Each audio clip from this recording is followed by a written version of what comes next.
ओहो, शादी वाला घर है, मेहंदी की रस्म है। अरे भाई साहब, ये क्या करे, जल्दी से हाथ चलाइए, मेहमान बस आते ही होंगे।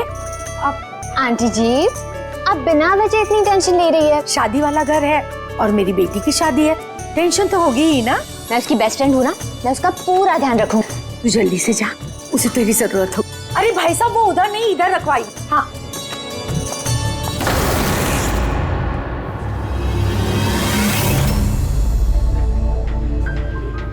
एरा कहाँ खोई है? हाँ चल, बहुत सारे काम बाकी है। मैं अभी भी कह रही हूँ कि देर नहीं हुई है, चलो चलते यहाँ से। अरे हमारे बेटे को ईरा से भी बेहतर लड़की मिलेगी। अरे क्या फिर से वही बात पकड़ कर बैठ गई? अरे तुम्हें पता नहीं है तो जान लो और समझ लो कि हमारा बेटा ईरा से बहुत प्यार करता है और उसी से शादी करना चाहता है। हाँ हाँ कार्तिक, अभी आती हूँ मैं। अमृता, क्या हुआ?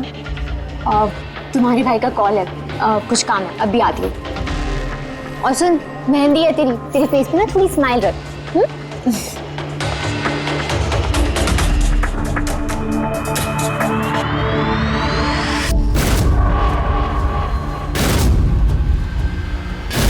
अच्छा, वो सारे बॉक्सेस रख देना और लाइट का भी सेटअप पूरा देख लेना कि फ्लावर्स।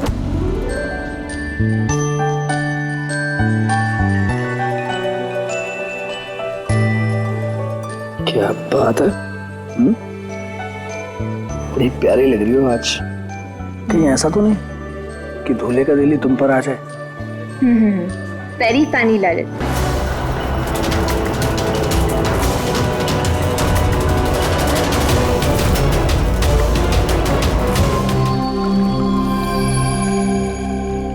रिसोर्ट क्या बंद हुआ? इसके देखभाल की पूरी जिम्मेदारी मेरे सर पे आ गई। और मालिक को इतनी अकल तो होनी चाहिए ना, है? इतनी बड़ी जगह एक अकेला आदमी कैसे साफ सफाई कर सकता है? ये स्विमिंग पूल मेरे जी का जंजाल हो गया है। कितनी भी साफ सफाई करो, हर 2 दिन बाद गंदा हो जाता, हर 2 दिन बाद।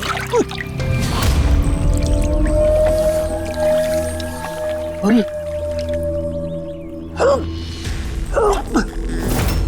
अरे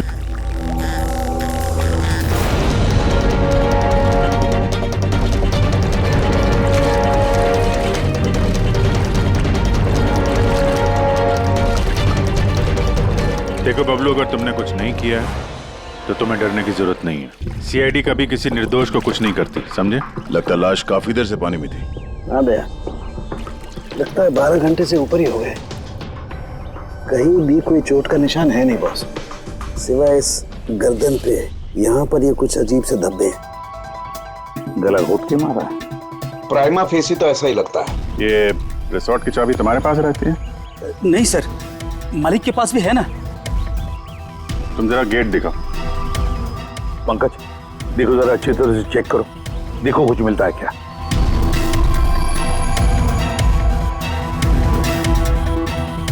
पलटाओ पलटाओ।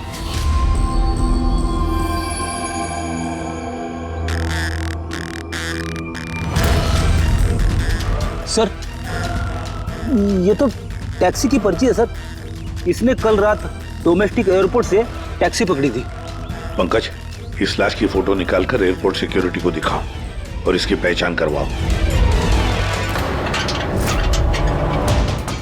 ताला तो टूटा हुआ नहीं है, इसका मतलब कोई चाबी से खोल के अंदर आया या फिर किसी और तरीके से। हो सकता है सर इसी रिसोर्ट के किसी कोने में इस जुर्म को अंजाम दिया, या तो फिर दया उसे यहीं मारकर यहीं पे फेंक दिया, या फिर कहीं और मारकर उसकी लाश को यहाँ डाल दिया। पूर्वी, इतना बड़ा गेट है, गेट से कूद के लाश को अंदर लेके आना मुश्किल लगता है। किसी और रास्ते से ही लाश लेके अंदर आया वो। मगर सर, अंदर आने के लिए कोई और दूसरा रास्ता नहीं है सर इसके सिवाय। अरे यार, हमें अपना काम करने दो ना भाई, इधर देखते हैं।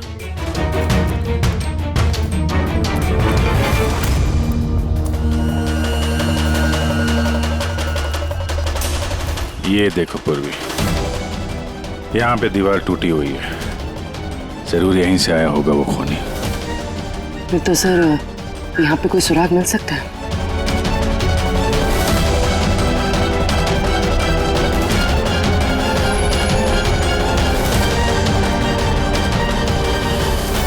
ये रहा सुराग, ये सुनहरा धागा। ओह, क्या बात है सर? अब ये सुनो जरा। मेहंदी? मेहंदी तारिका, इसकी गर्दन पर मेहंदी के धब्बे हैं। तारिका, इसकी मौत हुई है गला घोटने की वजह से। गर्दन पर है मेहंदी के निशान। इसका मतलब जिस किसी ने भी इसका गला घोटा होगा उसके हाथों में मेहंदी लगी होगी। और खून करने वाली शायद कोई लड़की थी और उसने उस वक्त खून किया जब उसके हाथों की मेहंदी ठीक से सूखी भी नहीं थी। राइट। आजकल वैसे भी शादियों का सीजन चल रहा है, जरूर कोई फेस्टिवल या फंक्शन शादी वगैरह में गई होगी। राइट, इसीलिए अभिजीत को वो सुनहरा धागा मिला था। वो भी शायद किसी महंगी ड्रेस का होगा जो पार्टी में पहनी जाती है। तो इसका मतलब ये सुनहरा धागा और गर्दन पर लगी हुई ये मेहंदी हमें खूनी तक पहुंचा सकते हैं।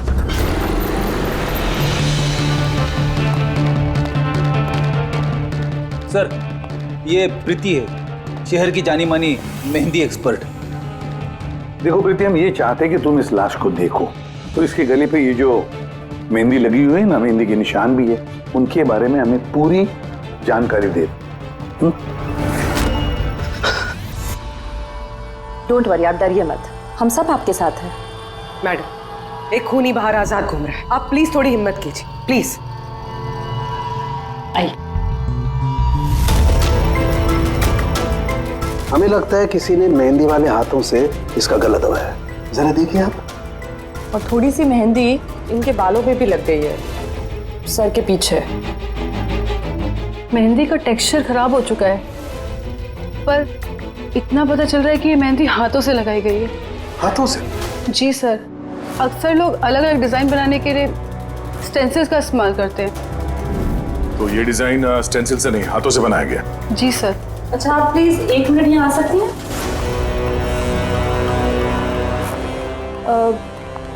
आप इस मेहंदी के बारे में और कुछ बता सकती हैं? मतलब ये किस कंपनी की है, कितनी पुरानी है, कहाँ से आई है, कुछ भी, एनीथिंग।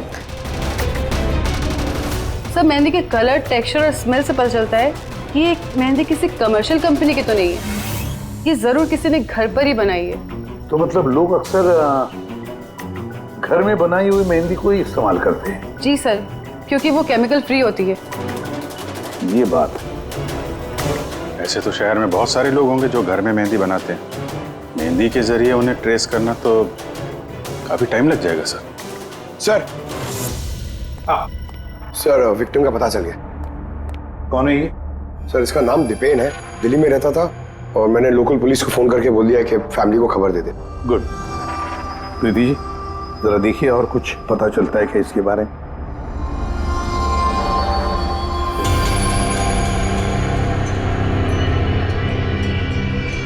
एक मिनट सर। सर, मेहंदी की डिजाइन से एक बात और पता लग रही है। वो क्या? सर, उस लड़की के बारे में जिसकी मेहंदी इनकी गर्दन पे लगी है। उस लड़की की शादी किसी ऐसे लड़के से हो रही थी जिसका नाम आर से शुरू होता है। आर नाम के लड़के? वो कैसे पता चला? अक्सर नई दुल्हन जब मेहंदी लगवाती है तो अपने पति का इनिशियल लेटर लिखवाती है, तो सर ये वही इनिशियल लेटर है। हाँ बॉस, उल्टा आर बना हुआ है। आर? फिर हमें पता लगाना पड़ेगा इस हफ्ते में शहर में ऐसी कितनी शादियां हुई है या होने वाली है जिसमें दूल्हे का नाम आर से शुरू होता है।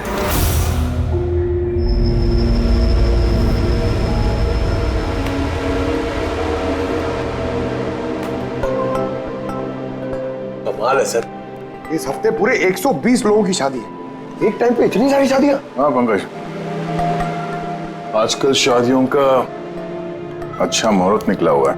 हाँ, अगर तुम्हें शादी करनी है तो मौका सही है। अरे कहाँ करूँ शादी सर? क्या हुआ? आर अक्षर वाले नाम के कितने दूल्हे मिले? हाँ सर, कुल मिलाकर 12 शादियां हैं जिनमें दूल्हों का नाम आ से शुरू होता है। अच्छा, हेलो। हाँ हाँ हाँ हाँ सर, इसकी गाड़ी तो एक ही शब्द पे अटकी हुई है, हाँ हाँ हाँ। हाँ हाँ, ओके, थैंक यू। सर, वो दिल्ली से ऑफिसर का फोन था। उसने बताया कि वो दीपेन के घर पे गया था लेकिन वहाँ पे कोई था नहीं, और पड़ोसी से पूछ के बताया कि उसकी एक बहन भी है, शालिनी। शालिनी का नंबर दिया उसने? हाँ सर, भेजा है। और उसने बताया था कि दीपेन अभी बस 4 महीने पहले ही दिल्ली शिफ्ट हुआ था। एक लड़की ने उसका दिल तोड़ दिया था और किसी दूसरे लड़के से शादी कर ली थी। इसकी वजह से उसका और शालिनी का झगड़ा भी हुआ था और उसी वजह से वो यहाँ आ गया था। क्या नाम बताया उस लड़की का जिसने दीपेन का दिल तोड़ दिया? ईरा। ईरा।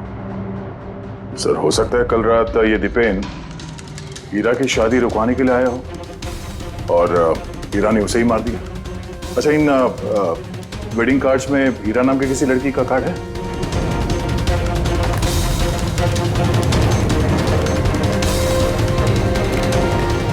हाँ सर।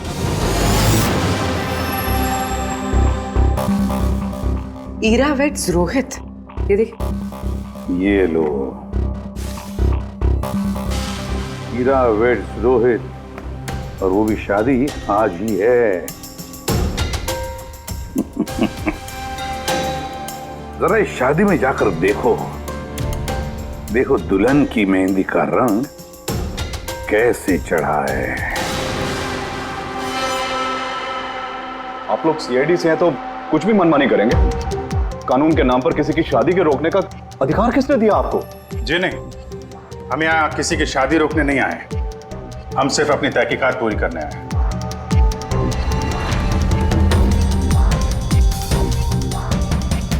लेकिन सर, ये तहकीकात तो आप मेरी बहन की शादी के बाद भी कर सकते हैं ना? जितनी जल्दी आप लोगों को है ये शादी करवाने की, उससे कहीं ज्यादा जल्दी हमें है खूनी को पकड़ने की। लेकिन आखिर खून किसका हुआ?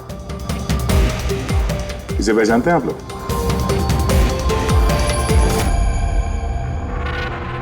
ये तो दीपेन है।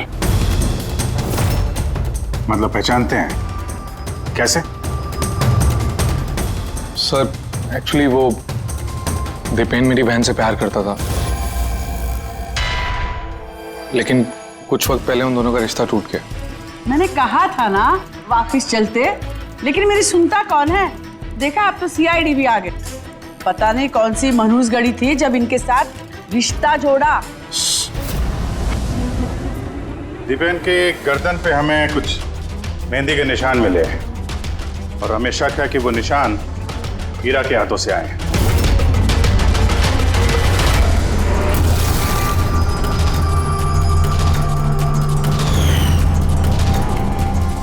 जरा देख लो पूर्वी। ईरा, उठना जरा। मैम, क्या कर रहे हो आप ये? फिलहाल ये तुम्हारी बीवी नहीं है, ये एक सस्पेक्ट है, हमारे शक के दायरे में है। हमें शक है कि इसने दीपेन का खून किया है। ये सब क्या चल रहा है? क्या क्या? अपना हाथ दिखा।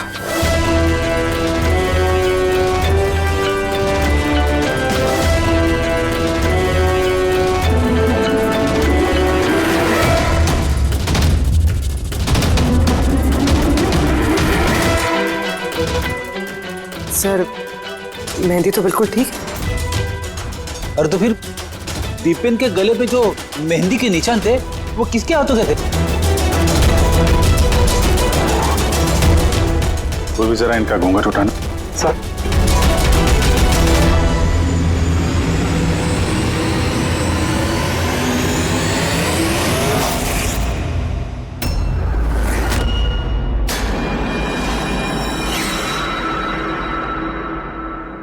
अमृता, तुम इस मंडप में क्या कर रही हो? मेरी बेटी ईरा कहाँ पर है? बोलो। अमृता कौन है ये? ये मेरी बेटी की दोस्त है। ओह, मंडप से दुल्हन गायब है और दुल्हन की जगह उसकी सहेली शादी करने वाली थी। ये चल क्या रहा है यहाँ पे? हैं? सर, वो दरअसल कल रात। अरे फ्लर्ट कौन कर रहा है यार? मैं तो आपकी तारीफ कर रहा हूँ। अच्छा जी, तारीफ कर रहा हूँ। तुम भी ना बिल्कुल नहीं बदलोगी।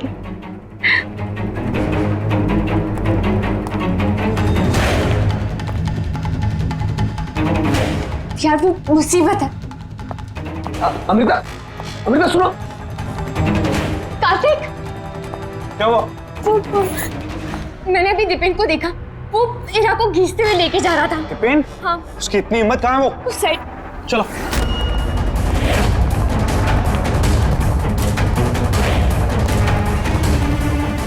कहाँ गए ये दोनों? पता नहीं यार।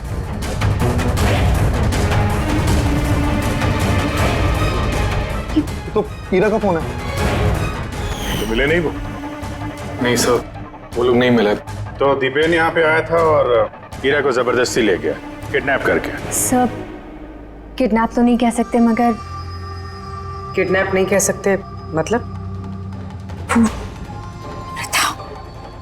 अमृता, ये एक मर्डर केस है और सीआईडी से कुछ भी छुपाने की कोशिश की ना, तुम्हें भारी पड़ सकता है। अमृता, जो कुछ भी जानती हो सच सच बताओ। सब सच तो ये है कि इरा ये शादी करना ही नहीं चाहती थी। वो तो दीपेन से प्यार करती थी। वो तो सिर्फ घर वालों के दबाव में आकर उसने ये शादी के लिए हाँ कहा। अमृता चुप हो जाओ। मुझे तो पहले से ही पता था ये लोग 420 है। और कौन कौन से राज हैं जो सामने आने बाकी हैं? यही बताएंगे या सीआईडी ब्यूरो की चाय पीने का मूड है? हाँ? सर वो क्या है कि कुछ टाइम से मेरा बिजनेस ठीक नहीं चल रहा, जो बहुत ज़्यादा नुकसान हो रहा था। सुशील जी ने मेरे बिजनेस को स्टेबल करने के लिए मेरी हेल्प की। तो अपनी बेटी की शादी का सौदा किया आपने, ताकि अपने डूबते हुए बिजनेस की नाव को पार लगाया जा सके, क्यों? इसीलिए हीरा के गायब हो जाने के बाद उसकी जगह पे अमृता को बिठाया मंडप पे, ताकि किसी भी कीमत पे ये शादी ना रुके। वाह। और अमृता, तुम इस पूरी साजिश में इतनी आसानी से शामिल हो गई? मुझे ये सब नहीं पता था। मुझे तो कार्तिक ने कहा था कि जब तक इरा नहीं मिलती मैं यहाँ बैठी रहूं। अब तो फेरे होने वाले थे, तो शादी भी कर लेती मुझसे धोखे से। नहीं, मैं मंडप से निकलने ही वाली थी कि तभी सीआईडी यहाँ आ गई और सच सबके सामने आ गया। आधा सच तो सामने आ गया, अब बचा हुआ आधा सच तब सामने आएगा जब ये पता चलेगा कि दीपेन को मारने के बाद ये हीरा कहाँ चली गई। मेरी बेटी के ऊपर झूठा इल्जाम मत लगाइए सर। वो तो दीपेन से प्यार करती थी, वो क्यों मारेगी उसे? अगर आपकी बेटी निर्दोष है तो घर वापस क्यों नहीं आई? दीपेन की मौत के बाद से लापता क्यों है वो?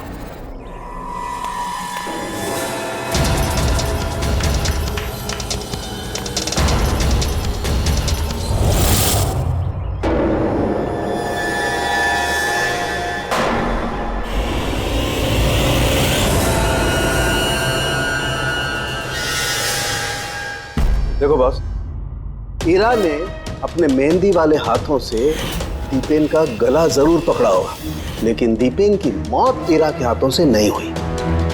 तो फिर सर दीपेन की मौत हुई कैसे? ये जो इसके गले पर ये जो मेहंदी के निशान हैं, जब इनको अच्छी तरह से साफ किया गया तो एक और निशान मिला।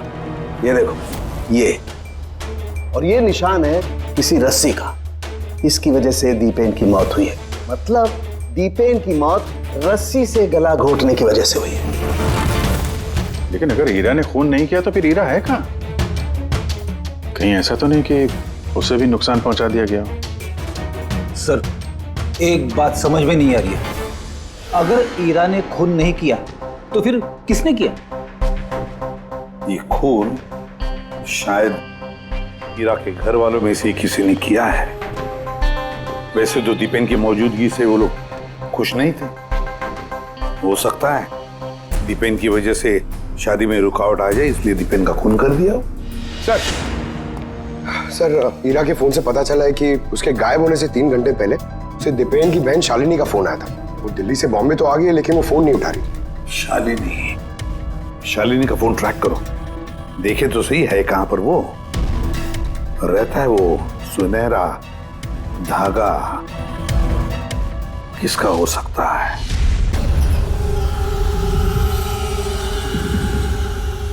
आप लोग हमें बताएंगे कि आखिर ये सब कुछ हो क्या रहा है, और आपने ये मेहंदी की रस्म वाले कपड़े क्यों यहाँ पर मंगवाए हैं?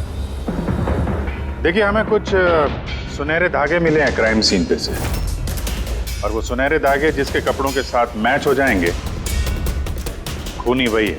आप तो ईरा पर शक कर रहे थे, क्या वो शक दूर हो गया? हाँ, फिलहाल तो समझ लीजिए कि शक दूर ही हो गया, क्योंकि दीपेन की मौत रस्सी से गला घोटने की वजह से हुई है, वो मेहंदी वाले हाथ से नहीं। तो इसका मतलब ये हुआ कि अब आप सबको ऐसा लगता है कि खूनी हम में से कोई एक है? करेक्ट। बस अब ये देखना है कि वो रेशमी धागे किसके कपड़ों से मेल खाते हैं। कमाल है, रेशम के छोटे छोटे टुकड़ों से आप इतनी बड़ी बात पता करेंगे? पता नहीं वो टुकड़े मैच भी होते हैं कि नहीं। कमाल की बात तो आप कर रहे हैं राजन जी। आपको अचानक बड़ी फिक्र हो रही है। उल्टा आपको खुश होना चाहिए था कि हमने आपकी बेटी के ऊपर इस बार शक नहीं किया।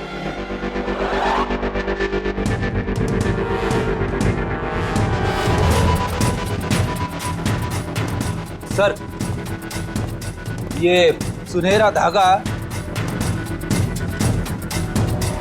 राजन के कुर्ते से मैच होता है। सर ये देखिए, धागा यहां से खिंचा हुआ है।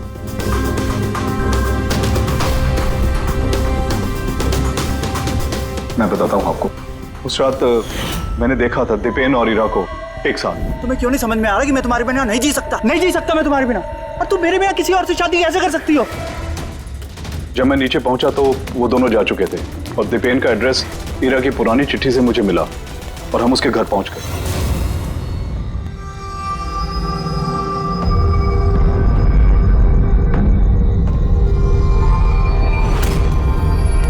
ये क्या?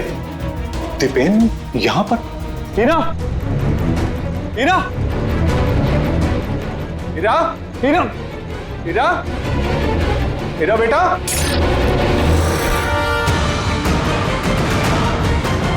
पापा, ये देखिए, दीपेन ने अपने फोन में अपने मरने की वजह लिखी है। क्या लिखा है इसमें? हीरा के बिना मेरी जिंदगी का ना कोई मायना है ना कोई मकसद। हीरा मेरी नहीं हो सकती तो किसी की नहीं होगी। अलविदा। मेरी नहीं हो सकी तो किसी की नहीं। कहीं ऐसा तो नहीं कि दीपेन ने मरने से पहले हीरा को कुछ नुकसान पहुंचा दिया हो?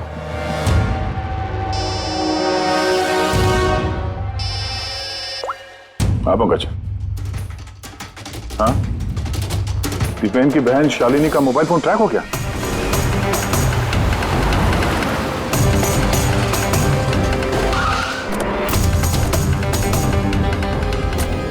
शालिनी के मोबाइल फोन के हिसाब से तो सुबह ही आ चुकी थी यहाँ पे। पर हमारा फोन क्यों नहीं उठा रही हो? धमाका। शालिनी, शालिनी, शालिनी, शालिनी।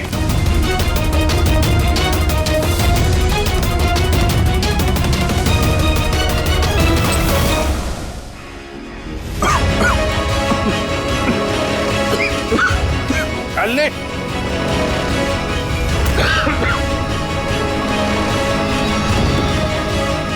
शालिनी।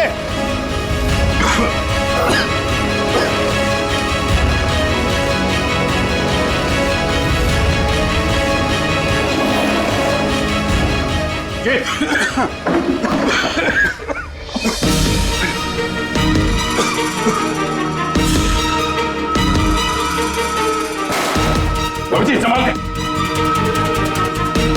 कौन है वहां?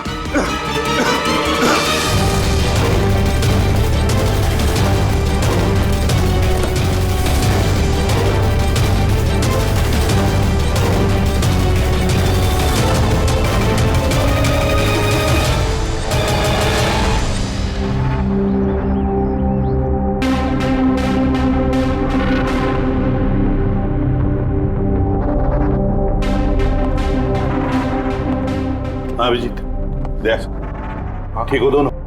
हाँ सर ठीक है। वो तो अच्छा हुआ सर, हम लोग उस जहरीली गैस में ज्यादा देर तक नहीं रहे। पर सर शालिनी और ईरा की तबीयत बहुत खराब है, डॉक्टर उन्हें देख रहे हैं। वैसे थी क्या वो जहरीली गैस? तो पता नहीं सर, लगता है कोई टाइम्ड स्मोक बॉम्ब था। इस दीपेन ने पूरी प्लानिंग कर रखी थी सर। आत्महत्या के बाद ये हीरा को भी रास्ते से हटाना चाहता था। हाँ सर, वैसे भी उसने सुसाइड नोट में लिखा था, हीरा मेरी नहीं तो किसी की नहीं हो सकेगी। सर, हाँ डॉक्टर साहब, हीरा कैसी है? सर वो खतरे से बाहर हैं, लेकिन उन्हें अभी तक होश नहीं आया।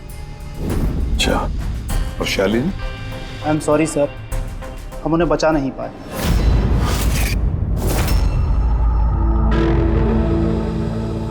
सर इस दीपेन ने ना सिर्फ अपनी जान ली, बल्कि अपनी बहन की मौत का भी जिम्मेदार बन गया। वही तो। हसन के बोल।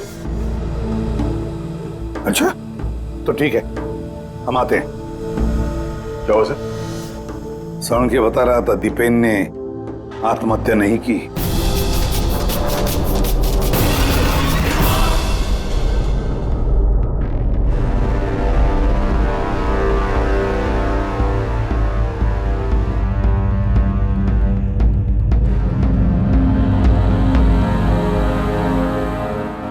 या चल ना साळुंखे, एक बार फाइनली बता दे, दीपेन ने आत्महत्या की है या दीपेन का खून हुआ है?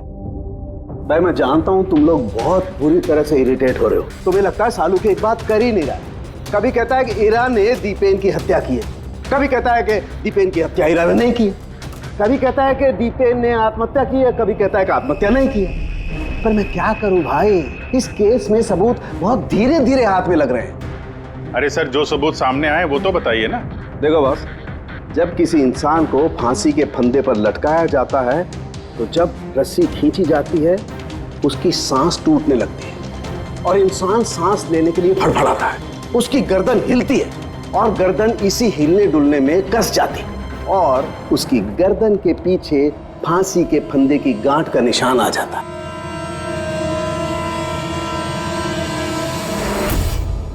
हाँ सर, निशान तो है। और सर ये इसकी गर्दन तो पहले से लटकी हुई है, ये क्या चक्कर है? हाँ, इसकी गर्दन लटकी हुई है क्योंकि यह आदमी पहले से ही मरा हुआ है। अब मरे हुए इंसान को अगर फांसी पर लटकाया जाएगा तो वो सांस लेने के लिए तड़फड़ाएगा नहीं और इसीलिए उसकी गर्दन के पीछे गांठ का निशान नहीं आएगा। नहीं, इसके पीछे तो निशान नहीं है क्योंकि गर्दन गांठ के संपर्क में आई ही नहीं। इसमें नई बात क्या बताई तूने? क्या ये हमको मालूम नहीं है? देख साळुंखे, तू सिर्फ इतना बता, दीपेन की गर्दन के पीछे फांसी के फंदे के नोट का निशान है या नहीं? दीपेन की गर्दन के पीछे रस्सी की गांठ का निशान नहीं है। आओ मैं दिखाता हूं। ये देखो बॉस, दीपेन की गर्दन पर कोई निशान नहीं है। मैंने खूनी हमें गुमराह कर रहा था, पहले से मरे हुए इंसान को लटका दिया ताकि ये सब सुसाइड लगे। बहुत ही लंबी प्लानिंग की है किसी ऐसे आदमी ने जो दीपेन और हीरा दोनों की जान लेना चाहता है। और सुसाइड नोट वो भी उस खूनी ने लिखा है। हाँ सर, दीपेन का सुसाइड नोट खुद दीपेन ने नहीं लिखा है। मैंने उस मैसेज का एनालिसिस करवाया एक लिंग्विस्टिक एक्सपर्ट के जरिए।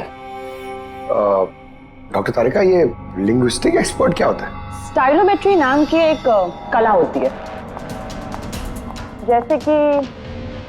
जैसे कि हर इंसान की उंगलियों के निशान अलग अलग होते हैं, ठीक उसी तरह से उनके लिखने का स्टाइल, उनका तरीका वो भी अलग होता है। हर इंसान अलग अलग अंदाज में लिखता है। कोई अक्षरों को बहुत छोटा छोटा लिखता है, कोई अक्षरों को बड़ा बड़ा लिखता है, बीच में काफी गैप होता है, कोई एकदम सीधी लाइन में लिखता है, कोई ऊबड़ खाबड़ लिखता है और कुछ लोग हर अक्षर के बाद कॉमा लगाते हैं जैसे फ्रेडी लगाता है। सबका अंदाज बिल्कुल अलग अलग होता है। एक्सपर्ट्स ये भी बता सकते हैं? सिर्फ इतना ही नहीं, एक्सपर्ट्स ये भी बता सकते हैं कि टाइप करने वाला एक लड़का है या लड़की। तो क्या तारीख है, वो सुसाइड नोट दीपेन ने लिखा है या नहीं? नहीं। तो मैंने दीपेन और ईरा दोनों के फोन चेक किए तो मुझे एक इंसान के बारे में पता चला जिसका लिखने का ढंग एग्जैक्टली उस सुसाइड नोट से मैच होता है। ये है वो मैसेज। इस मैसेज में भी सुसाइड नोट की तरह हर सेंटेंसेस के बीच में 3 डॉट्स लगाए। हर सेंटेंस शॉर्ट और क्रिस्प है और पूरा मैसेज या तो गुड बाय या अलविदा से एंड किया गया है। जिस तरह से वो सुसाइड मैसेज में अलविदा लिखा था, यहां पे गुड बाय लिखा है। अच्छा, तो इसका मतलब है हमें हमारा खूनी मिल गया।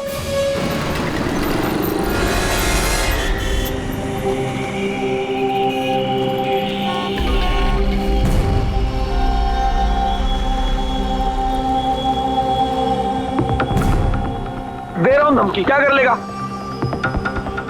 सीआईडी के सामने किसी को धमकी देना अच्छी बात नहीं है। लेकिन मैं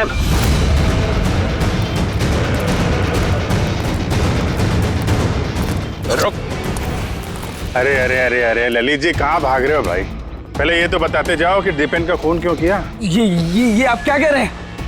मैंने किसी को नहीं मारा है। अच्छा, सच बताता है आप? बताता है, मुंह के बल छोड़ दो नीचे। नहीं, मैं नहीं मारा, प्लीज मुझे उतारो। चल, एक तो तूने दीपेन का खून किया, ऊपर से ये दिखाने की कोशिश की कि उसने आत्महत्या की है। हाँ, इनफैक्ट मैंने ही उसका सुसाइड नोट लिखा था। लेकिन क्या? लेकिन ये सब मैंने खुद के लिए नहीं, किसी और के कहने पर किया था। किसके कहने पे? डॉक्टर साहब, मेरी बच्ची को होश कब आएगा? घबराने की कोई बात नहीं, बहुत जल्दी होश आ जाएगा।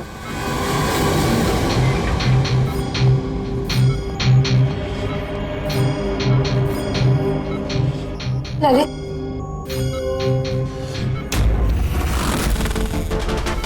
तुम्हारे हाथ में हथकड़ी क्यों लगी हुई है? अब मुजरिम के हाथों में हथकड़ी नहीं होगी तो और क्या होगा? मुजरिम? जी हाँ, मुजरिम। अपना गुनाह कबूल किया है ललित ने। दीपेन को इसी ने मारा है। ललित, ये सब लोग क्या कह रहे हैं और क्यों किया तुमने ऐसा?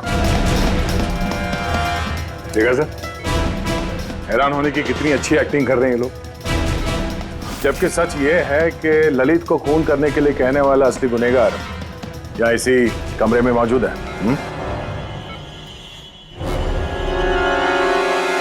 ये आप क्या कह रहे हैं? यहाँ पर मेरी बेटी जिंदगी और मौत के बीच में झूल रही है और आप उल्टा हम पर इल्जाम लगा रहे हैं।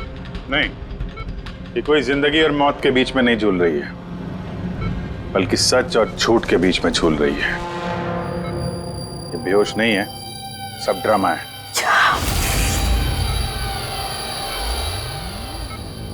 हीरा ही है वो। हीरा ने ललित से कहा दीपेन को मारने के लिए। ये कैसी बातें कर रहे हैं आप? हालत देखिए इसकी। आप लोगों को लगता है कि ये जानबूझकर जहर के कांटेक्ट में गई होगी? सर, इंजेक्शन लगा दूं? हाँ हाँ बिल्कुल, जल्दी। ये किस चीज की इंजेक्शन लगा रहे हैं आप? सच बोलने का। इस इंजेक्शन में एक केमिकल है जिसके शरीर में जाते ही इंसान सच बोलने लगता है।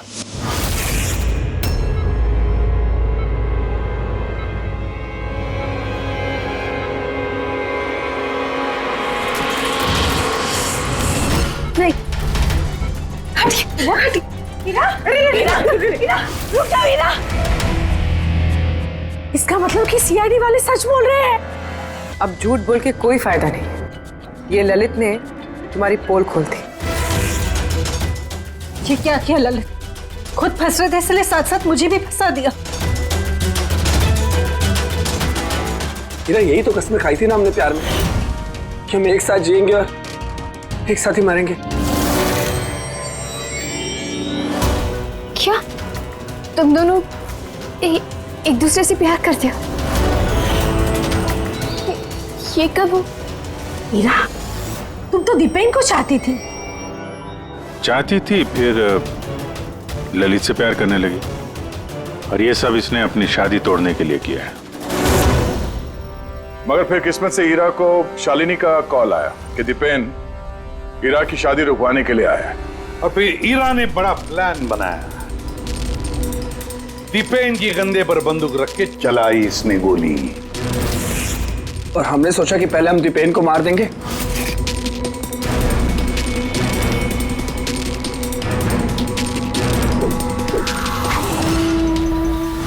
और फिर दूर कहीं जाकर नया संसार बसाएंगे, लेकिन भूल गए तुम कि गुनाह की राह पर मंजिल कभी नहीं मिलती, समझे? हमारा प्लान बिल्कुल सही जा रहा था, लेकिन पापा और कार्तिक ने आके हमारे किए कराए पे पानी फेर दिया। उन्होंने दीपेन की लाश को ठिकाने लगा दिया। और फिर हमें एक नया प्लान बनाना पड़ा। और उस नए प्लान में भी मेरा मरने वाला एंगल था ही। बॉम्ब का इंतजाम हो गया है। तुमने बॉम्ब ठीक से चेक किया ना? हाँ कर लिया, थोड़ी देर में बॉम्ब फट जाएगा। और लाश का इंतजाम किया? थोड़ा मुश्किल था, लेकिन थोड़े पैसे देकर वो लाश भी मिल गई है। बस फिर हो गया काम। मैं लाश को अपने कपड़े पहना दूंगी और जैसे ही बॉम्ब फटेगा तो सबको लगेगा कि दीपेन के साथ साथ मैं भी मर गई। अच्छा मैं बॉम्ब चेक करके आया। ओके।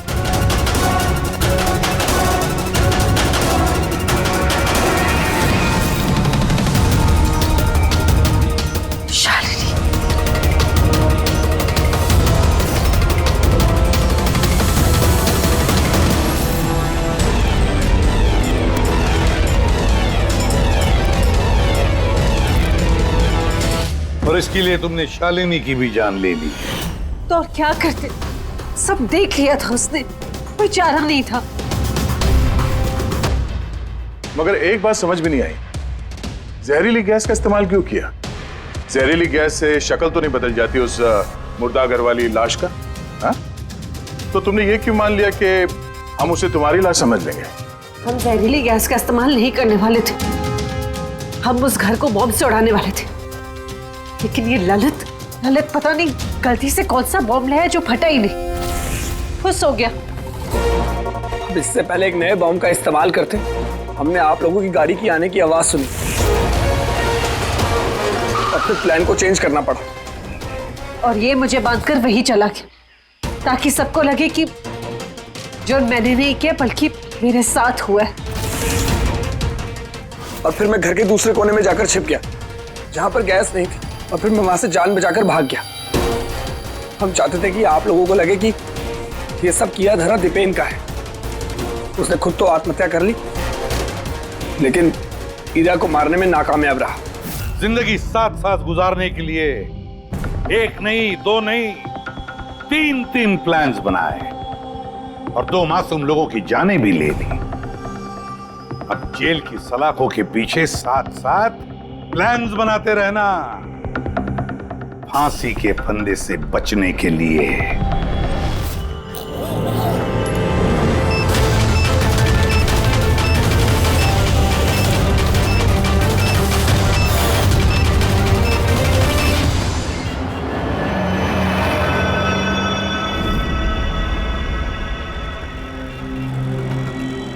कितना हुआ भैया? 7 रुपए। Thank you. छुट्टा नहीं है। कोई बात नहीं, मैं तो आती रहती हूँ, नेक्स्ट टाइम। हाँ वो तो पता है। कोई सड़क पार करा दो,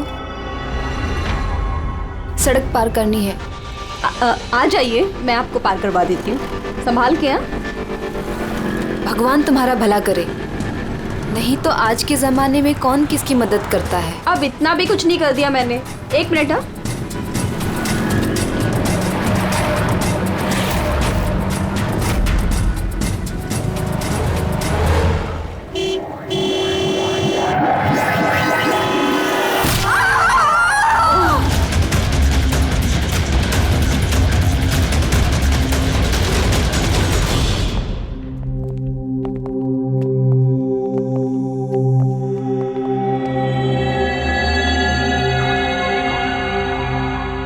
तुम ये ठहरो।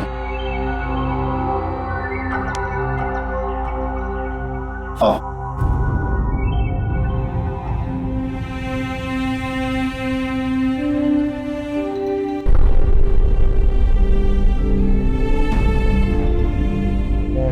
राधिका, उठो राधिका, देखो तेरा बाबा आया है। सब ये कैसे हो गया, कब हो गया? रात तक तो एकदम बिल्कुल ठीक थी मेरी बेटी। राधिका उठो।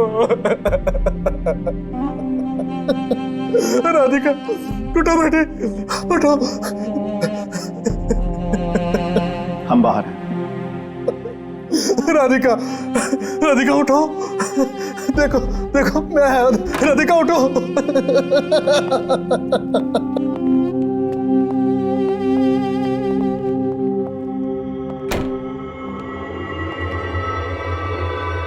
डॉक्टर साहब, एक्चुअली हुआ क्या था? एक्सीडेंट। सुबह सुबह कार ने उड़ा दिया।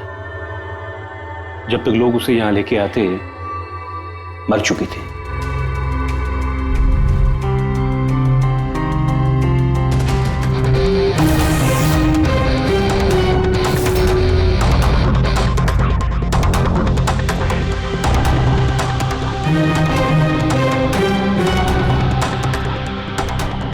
गर्दन बुरी तरह से टूट गई है सर।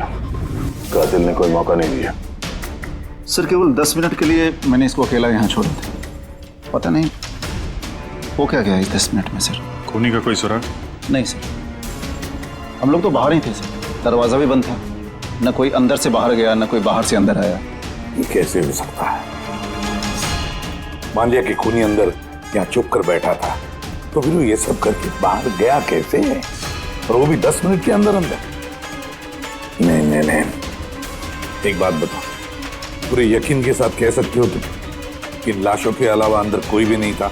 बिल्कुल सर, कोई नहीं था, क्योंकि कमरे से बाहर जाने के पहले मैंने खुद ही कमरे की तलाशी ली थी। ये लाशें तो खून कर नहीं सकती, तो फिर ये है कौन? है तो ये किसी इंसान का ही काम, पर खूनी छुपा कहाँ होगा? ये राघव था कौन? मैं एक मामूली चोर था।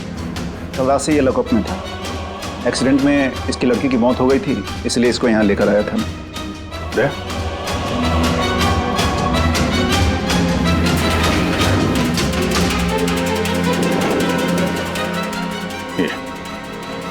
यहाँ पे तो दरवाजा है। इस दूसरे दरवाजे के बारे में बताया क्यों नहीं हमें? इंस्पेक्टर साहब, ये दरवाजा सालों से बंद है। ये ना ही तो कभी खुला है, ना ही इस्तेमाल होता है। इनफैक्ट हम तो इसके बारे में भूल गए थे। तुम लोग भूल गए थे, लेकिन खूनी अच्छी तरह से इस दरवाजे के बारे में जानता था। चलो देखते हैं कहाँ लेके जाता है ये दरवाजा।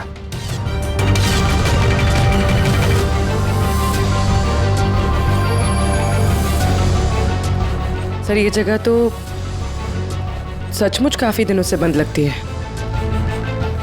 सर, हाँ, ये देखिए, जूतों के निशान और ये स्टूल के निशान।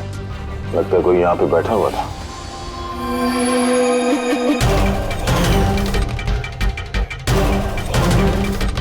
सर,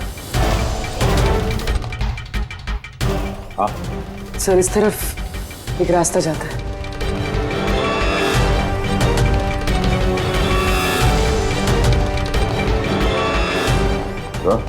हाँ सर, यहाँ सिविल वर्क, ये प्लास्टिक का काम हुआ? हाँ हाँ। ये सीमेंट जो है गीला है, इस पे बिना कोई निशान के कोई यहाँ से जा नहीं सकता सर। और इतनी लंबी छलांग कोई लगा भी नहीं सकता। वही तो।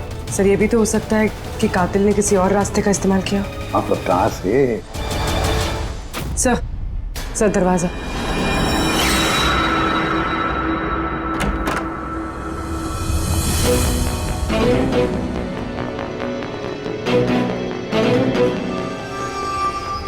सामने सिक्योरिटी केबिन है। यहाँ से निकलना तो मुश्किल लग रहा है। वही तो गया कहाँ से होगा? सर ये कातिल ने काफी अच्छा प्लान बनाया था। अब सवाल ये है कि राघव जैसे मामूली चोर को मारने के लिए इतनी बड़ी प्लानिंग और इतनी तकलीफ उठाने की क्या जरूरत थी? तो फिर क्यों? हाँ सर, राघव तो पुलिस कस्टडी में था। उसको मारने की प्लानिंग यहाँ पे की, हॉस्पिटल के मुर्दाघर में। और फिर कातिल को कैसे पता था कि उसकी बेटी का आज सुबह एक्सीडेंट होगा और उसकी बॉडी को यहाँ पे लेके आएंगे? गड़बड़ है अभिजीत, बहुत बड़ी गड़बड़ है। ये राधिका और उसके बाप राघव की मौत के बीच में कोई ना कोई गहरा संबंध जरूर है। देख, काम करो, इस राधिका का एक्सीडेंट और उसके बाप राघव का खून, इन दोनों के पीछे क्या राज छुपा है पता लगाओ। और अभिजीत, जरा देखो तो सही इस हॉस्पिटल में कि ये खूनी यहां से बाहर गया कैसे और कहां से।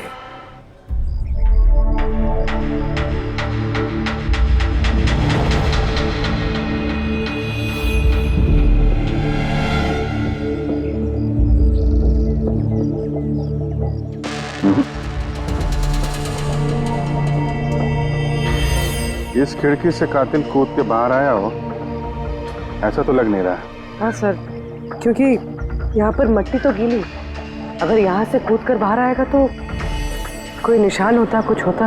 वही तो।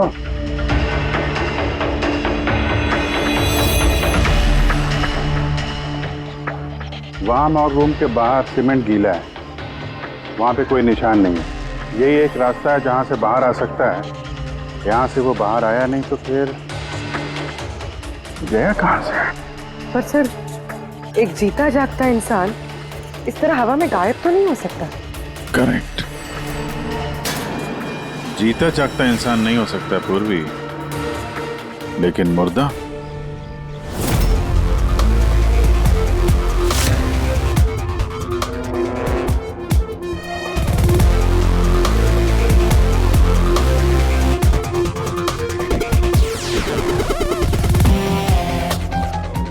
सर, ये फर्श पे जो कीटाणुनाशक केमिकल स्प्रे किया गया है, उस पे जूतों के निशान है। यानी कातिल अगर राघव का खून करके इस दरवाजे से बाहर गया होगा तो उसके केमिकल वाले जूतों के निशान वहां भी होने चाहिए। यहाँ पे देखना।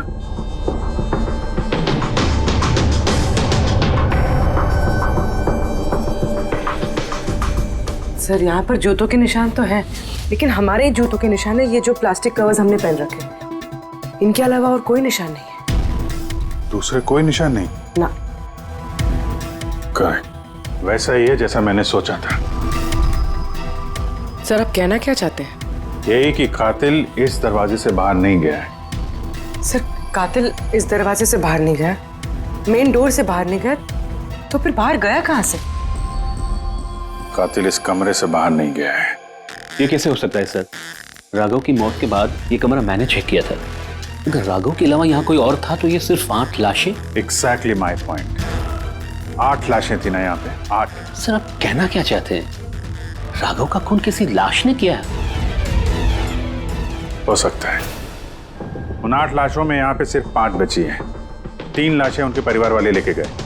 जी सर। जो लाशें यहाँ से गई हैं उनकी सारी डिटेल्स मुझे चाहिए अभी। सर, मुझे लगता है इस कातिल का राज इन्हीं 3 लाशों में छुपा हुआ है।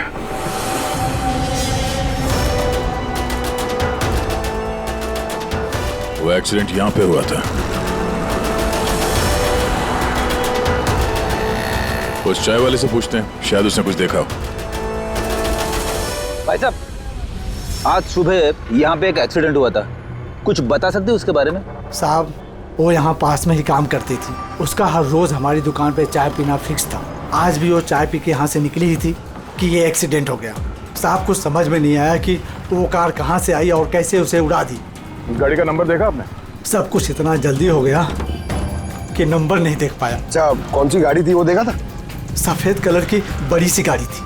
वो अकेली थी या उसके साथ कोई और भी था? यहाँ आई थी तो अकेली ही थी। नहीं सर, वो अकेली नहीं थी, उनके साथ एक और औरत थी जो कि देख नहीं सकती थी।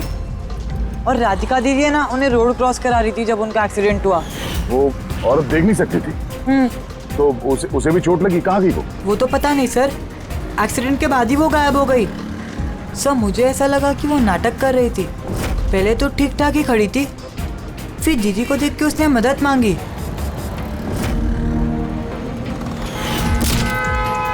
ऐसा लगता है कि वो औरत किसी तरह से राधिका को सड़क के बीच तक पहुंचाना चाहती थी, इसीलिए उसने उसके चाय पीने का इंतजार किया और सबको छोड़ के उसने उसी से मदद मांगी। राधिका उस औरत को लेकर डिवाइडर के पास पहुंची जहां से वो औरत गायब हो गई और फिर उस गाड़ी ने राधिका को उड़ा दिया। मतलब ये एक्सीडेंट नहीं है, खून है? फिलहाल तो ऐसे ही कुछ लगता है। मगर सर, कोई राधिका का खून क्यों करेगा? वही तो पता करना है। राघव और राधिका, इन दोनों की मौत की वजह कुछ समझ में नहीं आ रही। राघव,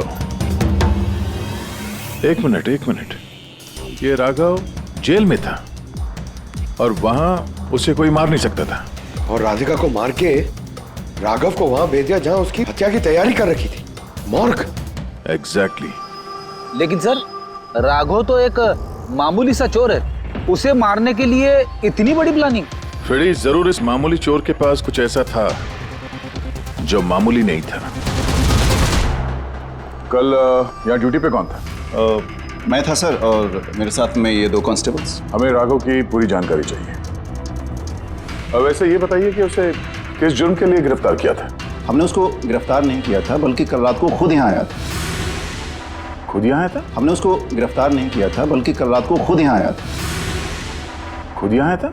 मैं साहब से पैसे की बात करता हूँ, तू मुझे इंफॉर्मेशन बता। चल बता।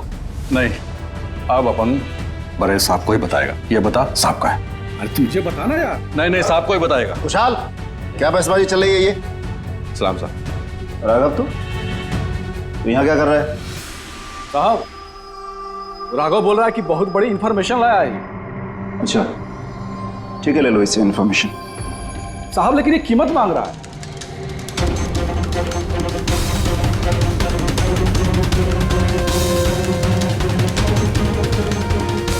पुलिस के साथ करेगा तो सौदेबाजी, कीमत चाहिए। खबर ही कुछ ऐसी है। ठीक है, कीमत देखे ले लो इंफॉर्मेशन। साहब लेकिन बहुत बड़ी कीमत है इसकी। कीमत आप सुनेंगे ना तो आप भी चौंक जाएंगे।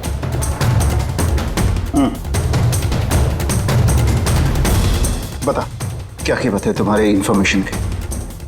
3 करोड़। 3 करोड़? ऐसी क्या इंफॉर्मेशन थी उसके पास जो इतने पैसे मांग रहा था? पता नहीं सर, उसने बताया नहीं। हाँ, ये कह रहा था कि सैकड़ों लोगों की जान का सवाल है, लेकिन बताएगा तभी जब वो 3 करोड़ रुपए लेगा। सर, कल रात को मैंने उसे लॉकर पे डाल दिया। सोचा कि मैं उसी से सुबह होते ही अपने तरीके से पूछताछ करूंगा, लेकिन तभी उसकी बेटी की हमें इंफॉर्मेशन मिली और हम लोग उसे लेकर मॉर्ग चले गए। सर, ऐसा कौन सा रास्ता उसके पास जिसके ऊपर सैकड़ों लोगों की जिंदगियां निर्भर थी और जिसकी वजह से उसकी और उसकी बेटी की हत्या हो गई? पहले तो हमें ये पता करना होगा कि ये राघव कल कहाँ गया था, किस किस से मिला था और पूरे दिन उसने किया क्या था। सर, दिन का तो पता नहीं, लेकिन कल रात को भी वो हमेशा की तरह नशे में ही था। हमें उसकी फाइल चाहिए। जी सर। ये आदमी यहाँ पे आता है, देखा इसे? हाँ, आता है सर, आप मैनेजर से पूछ लो। मैनेजर कहाँ है? ऊपर।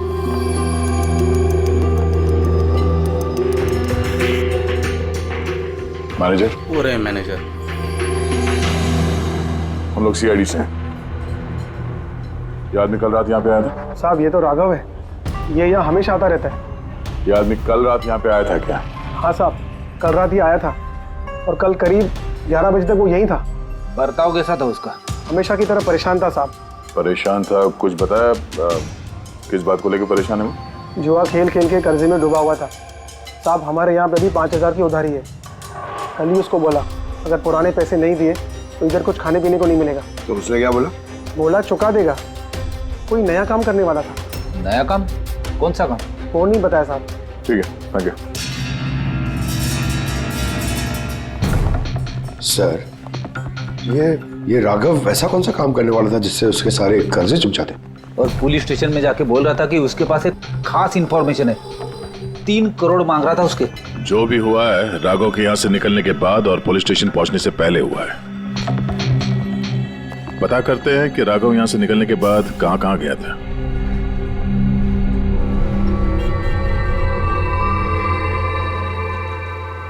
अरे, ये आदमी को कल देखा था क्या आसपास यहाँ पे कहीं पे? हाँ साहब, जब यहाँ से निकला था तभी देखा था मैंने। इसके बाद कहाँ गया मालूम नहीं। तो यहाँ से वो पैदल गया था या फिर? साहब पैदल ही गया था, फुल टल्ली था और साहब उसी तरफ गया था वो। नशे की हालत में पैदल गया तो ज्यादा दूर तो नहीं गया होगा। चलो देखते हैं। Thank you. ठीक है साहब।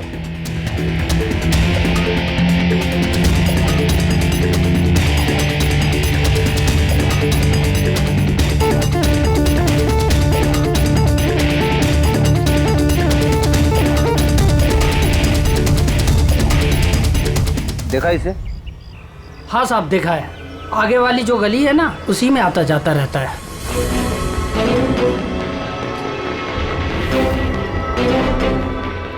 एक मिनट, साधु को देखा है?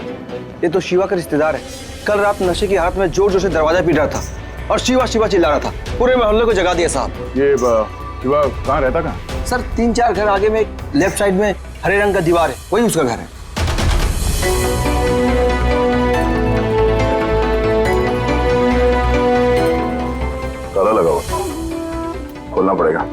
पंकज एक काम करो, आस पड़ोस पे कोई है क्या देखो, बुलाओ उसे। अरे इधर आना।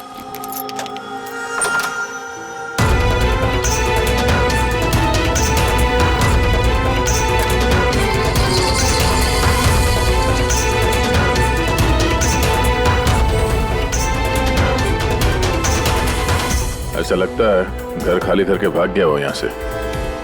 कहाँ है ये शिवा, कहाँ है? सर इसका तो कुछ ऐसा भरोसा नहीं रहता, कभी भी आता है कभी भी जाता है। अच्छा, कोई आइडिया कहाँ मिलेगा ये? सर वो चौल के पीछे उनके रिश्तेदार का घर है, वहाँ पे मिल सकता है, वहाँ पे उसका रोज का आना जाना है।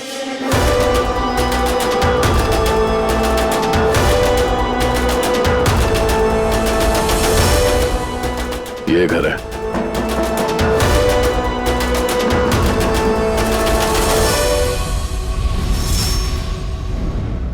आप शिवा के रिश्तेदार हो? हाँ सर। आप लोग? ये शिवा यहाँ आता जाता है क्या? हाँ सर, कभी कभी। कभी कभी आज आने वाला है? बोल नहीं सकते सर। बोल नहीं सकते। Thank you very much. इस करण की लाश तो असली थी। अब बचे दो, टोनी और सुनील। अब इन्हीं में से कोई है जो इस डबल मर्डर का राज खोल सकता है। ये टोनी का डेथ सर्टिफिकेट दिया है डॉक्टर विक्रांत ने। इस विक्रांत के पास तुम जाओ, देखो टोनी के बारे में क्या बताता है, और मैं सुनील के बारे में पता करता हूँ। सर।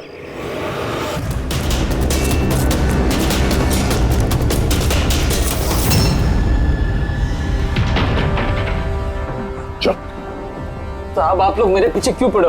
मैंने कुछ नहीं किया, मुझे मत मारो। देखो चुप। अब ये बता, उस रात जब राघव तुम्हारे घर आया था तो क्या हुआ था? साहब मैं राघव को लेके गया था मलाड के कमल सोसाइटी में, उसको हाथ साफ करना था तो वो एक घर में घुस गया अंदर, लेकिन मुझे नहीं पता वो किस घर में गया। मैं वहीं पर उसका मोटरसाइकिल पर इंतजार कर रहा था। अब कुछ देर बाद जब वो आया तो उसके होश उड़े हुए थे, बोल रहा था कि अंदर उसे कुछ मिला है। क्या मिला? उसको वहां पे बम। क्या? मैंने उसको बोला था कि ये बात हम लोग पुलिस को बता देते हैं, लेकिन साहब उसके मन में लालच आ गया और वो अपना उल्लू सीधा करने के चक्कर में लग गया। बस साहब, इससे ज्यादा मैं कुछ नहीं जानता। अगर तुमने कुछ नहीं किया तो तुम भाग क्यों रहे थे? सब वो राघव और उसकी बेटी का कत्ल का सुनकर मैं डर गया था, बस अपने और अपने परिवार की जान बचाने के लिए भाग रहा था। सर शायद वो इसलिए पुलिस को कह रहा था कि सैकड़ों लोगों की जिंदगी का सवाल है। और अगर सचमुच राघव को वहां पे बम मिला था तो ये तो बहुत खतरे की बात है। इससे पहले कि किसी और को बम मिले, हमें ढूंढना होगा इस बम को। कहाँ छोड़ा था तुमने राघव को? बताओ। मैं चल। कम इन। डॉक्टर विक्रांत जी कहिए। जी मैं सीआईडी से हूँ। सीआईडी? बैठिए। नहीं ठीक है। ये टोनी का डेथ सर्टिफिकेट आप ही ने इशू किया था? जी मैंने इशू किया था। तो क्या ये टोनी सच में मर चुका था? ये किस तरह का सवाल पूछ रही हैं आप? ऑफ कोर्स मर चुका था, वरना मैं डेथ सर्टिफिकेट इशू क्यों करता? देखिए डॉक्टर साहब, मेरा कहने का ये मतलब नहीं था। ये भी तो हो सकता है कि आपसे कोई चूक हुई हो, वो जिंदा हुआ और फिर। मेरे 20 साल के करियर में आज तक किसी ने इस तरह का इल्जाम किसी ने नहीं लगाया। अच्छा डॉक्टर, क्या आप टोनी को पहले से जानते थे? जी नहीं, कल उसकी वाइफ उसे क्लिनिक पे लेके आई थी। दिल का दौरा पड़ने से उसकी मौत हुई थी।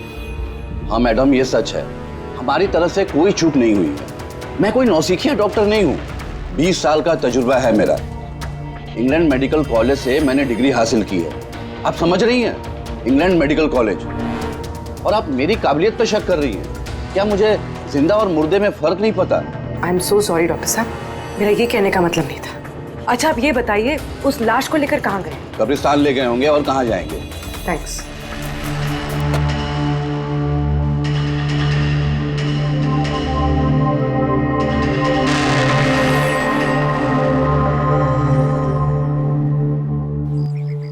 हाँ पूर्वी, क्या पता चला? सर ये डॉक्टर विक्रांत जिन्होंने टोनी का डेथ सर्टिफिकेट इशू किया है, ये कुछ अजीब तरीके से बात कर रहे थे। कह रहे थे कि इन्होंने अपनी डिग्री इंग्लैंड मेडिकल कॉलेज से ली है। England medical college? हाँ सर। सर इस नाम का तो कोई कॉलेज है ही नहीं। मैंने इंटरनेट पे भी चेक किया है। फिर इन्होंने मुझसे ऐसा क्यों कहा? मुझे लगता है पूर्वी वो कुछ छुपा रहा है। सर मुझे भी ऐसे लगता है। मैं काम करती हूँ, मैं पता करती हूँ सर। देखो ये मामला थोड़ा खतरनाक है, समझे? तुम अकेले कुछ मत करना, मुझे अपनी लोकेशन भेजो, मैं भी आ रहा हूँ। ओके ठीक है सर।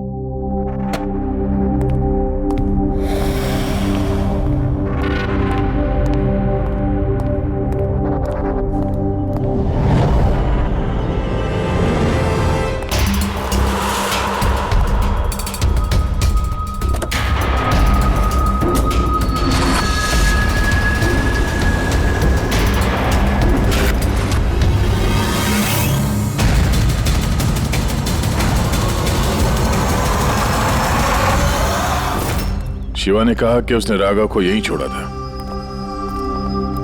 यहीं आसपास कहीं पूछ लेते हैं। आप लोगों के जो भी सजेशंस हैं आप लोग हमें बता सकते हैं। लगता है कोई मीटिंग चल रही है अंदर। वैसे थोड़ा सा मेंटेनेंस बढ़ा लेते हैं। एक्सक्यूज मी, हम लोग सीआईडी से हैं, आप लोगों से कुछ पूछना है।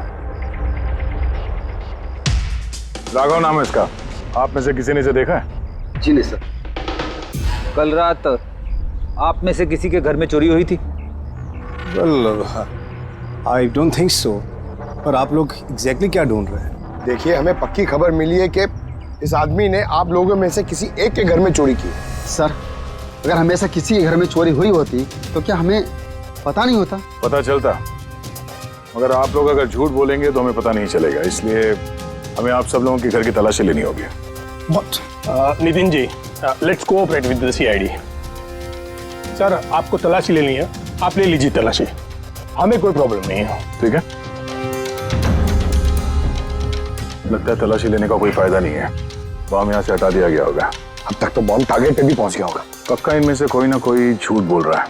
एक काम करो, इन सब की कुंडली निकालो, बॉम्ब ना सही बारूद या कोई और सुराग जरूर मिलना चाहिए। हमारे पास वक्त बहुत कम है, फटाफट करो। ताबूत,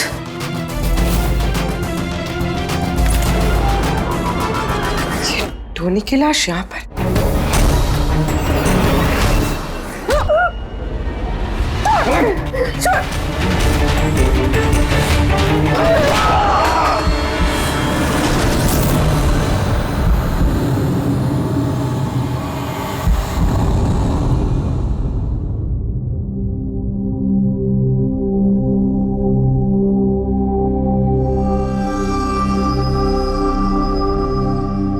हाँ पंकज।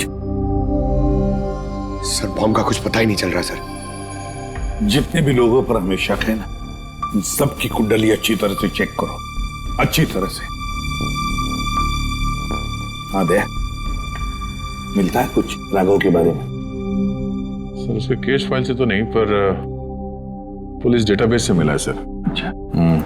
कल रात किसी ने पुलिस डेटाबेस में सेंध मारी है सर। ये देखिए, रात 3:30 बजे सिस्टम के फायरवॉल 15 मिनट के लिए बंद हुआ है। मतलब सर किसी ने सिस्टम को एक्सेस करने की कोशिश की है और कुछ फाइल्स खोली है।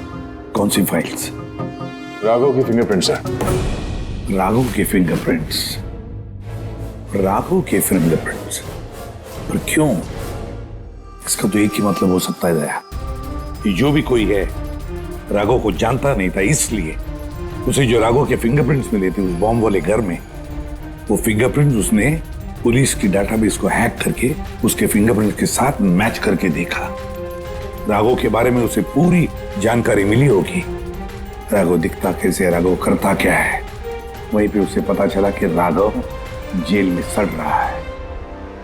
उसे किसी भी हालत में राघव को जेल से बाहर लाना था, इसलिए उसने राघव की बेचारी बच्ची वो राधिका, उसका एक्सीडेंट करवा दिया। वो जानता था कि पुलिस वाले राघव को लेकर मॉर्ग में आएंगे उसकी बेटी को दिखाने के लिए, अपनी बच्ची को देखने के लिए राघव जरूर आएगा। और बस मौका देखते ही राघव को मार डाला। मतलब दया बहुत ही पहुंचे हुए लोग हैं ये, बड़े खतरनाक लोग हैं जो पुलिस डाटाबेस को भी हैक कर सकते हैं। बस सर एक बार ये पता चल जाए कि मॉर्ग में राघव का खून किया किसने है तो। आप जी बोलो। दया पूर्वी किसी बड़े खतरे में है, उसका फोन नहीं लग रहा है, उसको ढूंढना होगा। क्या?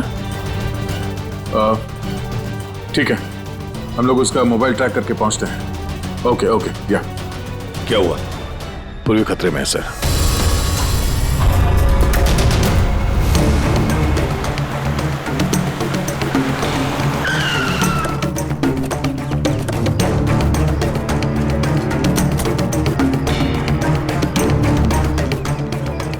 लोकेशन तो यही बता रहा है। चलो।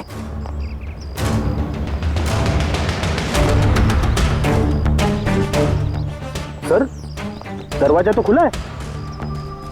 चलो।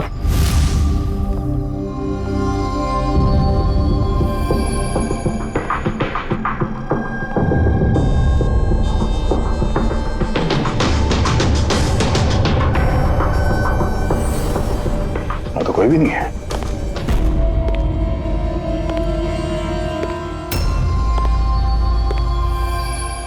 तो कोई आ रहा है।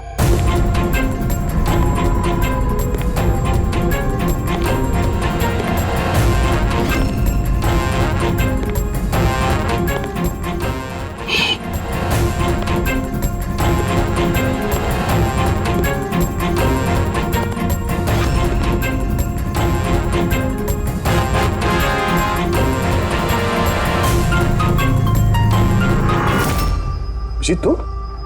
मैं पूर्वी का मोबाइल ट्रैक करके यहाँ पर आया हूँ। पूर्वी कहाँ है? पूर्वी तो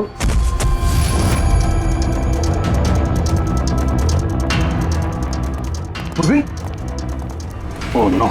पूर्वी पूर्वी पूर्वी पूर्वी सर, इसके गले पे निशान देखिए सर, ऐसा लग रहा है किसी ने गला दबाया। नसें धीमी चल रही है सर। पूर्वी पूर्वी पूर्वी पूर्वी पूर्वी पूर्वी क्या हुआ? किसने किया ये सब? सर वो टोनी। टोनी? टोनी जिंदा यहीं कहीं है सर। पंकज देखो जरा। रेडी? पूर्वी को जल्दी से जल्दी हॉस्पिटल लेके जाओ, समझे?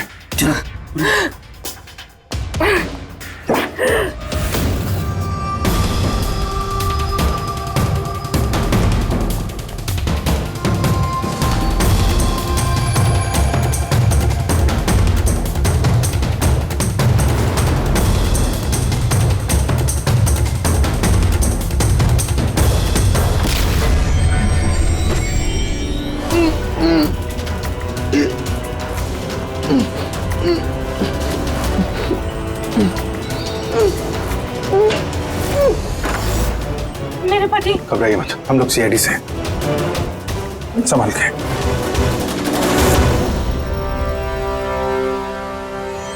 आइए। कौन है आप? मैं डॉक्टर विक्रांत। उन लोगों ने जबरदस्ती मुझसे सर्टिफिकेट बनाया था। मेरी पत्नी उनके गिरफ्त में थी, इसकी जान को खतरा था।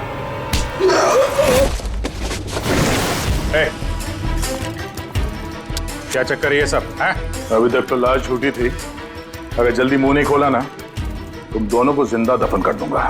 नहीं सर, मैं बता रहा हूँ सर, बता रहा हूँ। अंधे होने का नाटक किया तुमने ताकि ये टोनी राधिका को कुचल सके। बॉस पूर्वी कैसी? स्टेबल, ऑब्जर्वेशन में हॉस्पिटल में। गुड। राधिका के कत्ल की पहली तो समझ आ गई। अब ये बताओ कि राघव को कैसे मारा तुमने? उस मॉर्ग में कैसे घुसे तुम? और लाश बनने की एक्टिंग कैसे की थी? एक्टिंग नहीं थी दया, ये वाकई में मर गया था। क्या? क्यों टोनी, ठीक कह रहा हूं ना?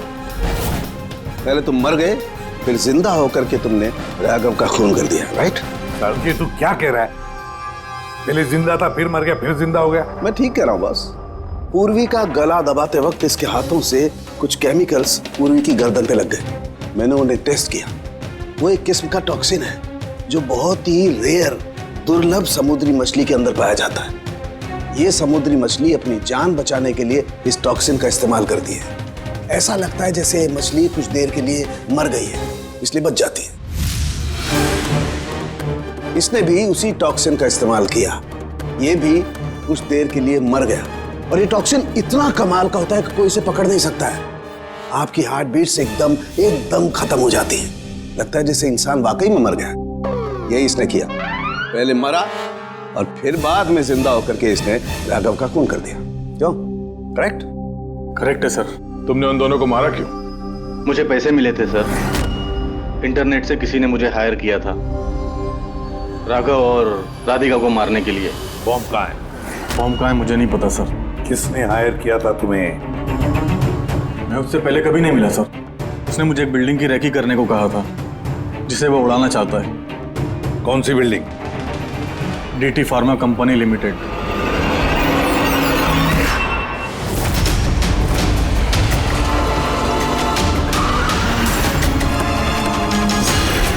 सुनो भाई, ये देखो, इनमें से कोई आदमी यहाँ पे आया हुआ है? ये पार्किंग लॉट में गया है सर।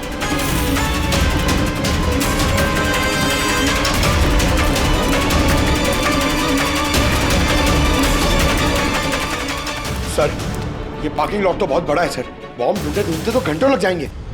और अगर यहाँ पे ब्लास्ट हुआ सर तो काफी लोगों की जानी जा सकती है। लेकिन वो बॉम्ब है कहाँ? जल्दी से जल्दी ढूंढना पड़ेगा उसे। एक काम करो पंकज, फ्रेडी, तुम लोग इस तरफ जाओ, हम लोग इस तरफ देखते हैं। अच्छी तरह से देखो।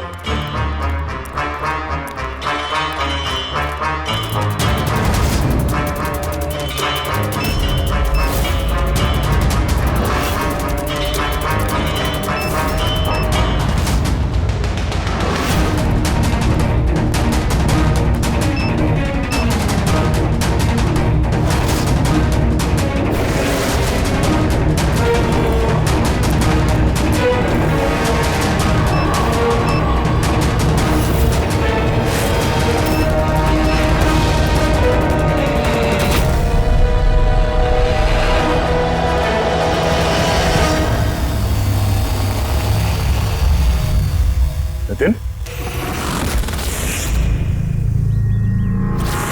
सीआईडी आगे मत बना कोई भी।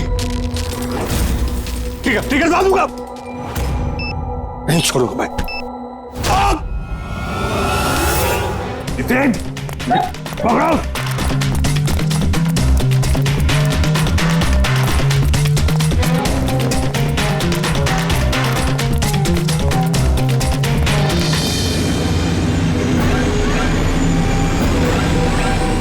खेल खत्म।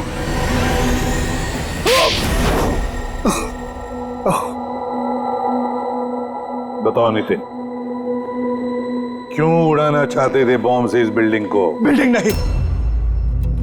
नहीं, कंपनी है ये। ख्वाब है मेरा, मेहनत है मेरी। इसे मैंने जमीन से लेकर ऊपर आसमान तक उठाया है। खून पसीना लगा है मेरा इसमें। इन लोगों ने मेरा एहसान मानने के बजाय मुझे बाहर कर दिया। और बोर्ड ऑफ डायरेक्टर्स मैंने बनाया उन्हें, मैंने, और उन्होंने मुझे ही फायर कर दिया। कहीं का नहीं छोड़ा। बदला तो बनता है ना। कुछ लोगों से बदला लेने के लिए तुमने इस पूरी बिल्डिंग को उड़ाने का प्लान बनाया? हाँ? इस बिल्डिंग में जो सैकड़ों मासूम लोग हैं, उन लोगों ने तुम्हारा क्या बिगाड़ा था? राघव और उसकी बेटी की जान ले ली तुमने, और तो इस बिल्डिंग को भी बॉम्ब से उड़ाने का प्लान बनाया। तुम्हें कड़ी से कड़ी सजा होगी। सीआईडी के और भी मजेदार और सस्पेंस से जुड़े एपिसोड्स को देखने के लिए हमारे चैनल को सब्सक्राइब करें और बेल आइकॉन दबाना ना भूलें।